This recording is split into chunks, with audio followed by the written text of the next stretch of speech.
हा नमस्कार काका. नमस्कार. हा काय नाव आहे तुमचं? रमेश कारभारी सोळंकी रुमना. बरं रुमण्याला राहता का? सध्या हल्ली मुक्काम कुठे आहे तुमचा? रामकृष्ण नगर तलाठी कार्यालय बरं बरं बरं वसमत रोड. बरं. तर काय काय दुखू लागलं तुमचं? मला 15 दिवसापासून आजार होता. जेवण जात नव्हतं. ताप, थंडी, बुखार, अंग चळचळ कापत होतं. एवढं.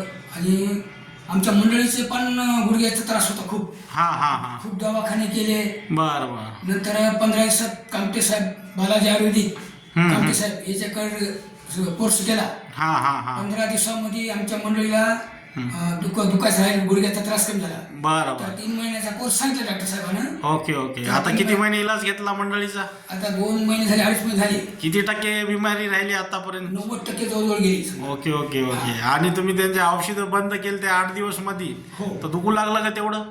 नाही तेवढं दुखत नाही नाही. बरं खूप बरं. दवाखाने केले, खूप पैसा मग घातला. आधी काय होऊ लागलं? औषधं संपले की परत चालू होऊ लागलं का? चालू होतं. हो.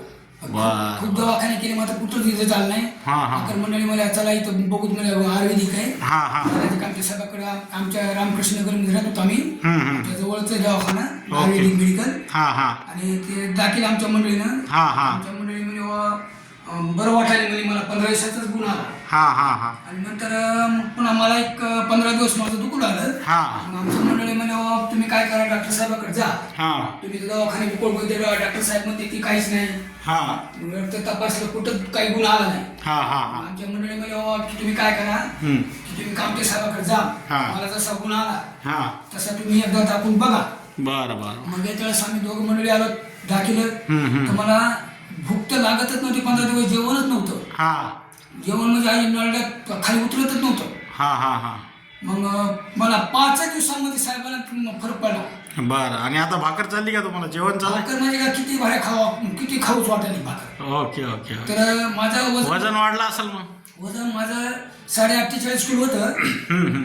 तर 45 किलो राहतं. तर आता वरती जसं औषध डॉक्टर साहेबांची घेतली तसं म्हणजे तुम्हाला त्या टायफॉइड झालता त्याच्यात तुम्हाला कमी झालं? हा.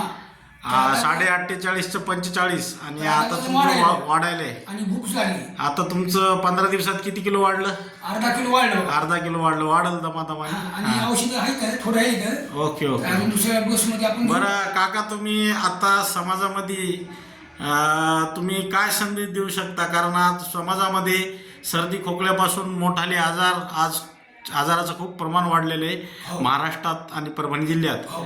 तर तुम्ही जनतेला काय संदेश देऊ शकता? ज्याचा काय आजार असेल हां हां त्याने बालाजी आयुर्वेदिक निसर्ग उपचार केंद्र हा. गोविंद कामटे साहेब हां हां यांच्याकडे एक दिवस तुम्ही भेट देणे. बरं. आम्हाला जे गुण आलाय हां हां ते तुम्हाला जनतेला आम्ही आवर्जून सांगतो हां हां हां की कामटे साहेबाला बालाजी कामटे आपल्या आयुर्वेदिक वसमत रोड तलाठी भवन इथं आयुर्वेदिक केंद्र उपचार आहे. आणि 100% गुण येते. बरं बरं आम्ही खूप दवाखाने केले, मग आता आम्हाला कुठं गुण आला नाही. बरं बरं आता आम्ही कामटे साहेबाकडे इलाज केला. हा, हा. आम्हाला दोघालाही गुण आला. बरं बरं आणि माझं वरचेवर वजन वाढायला. बरं बरं बरं. धन्यवाद काका. धन्यवाद. नमस्कार.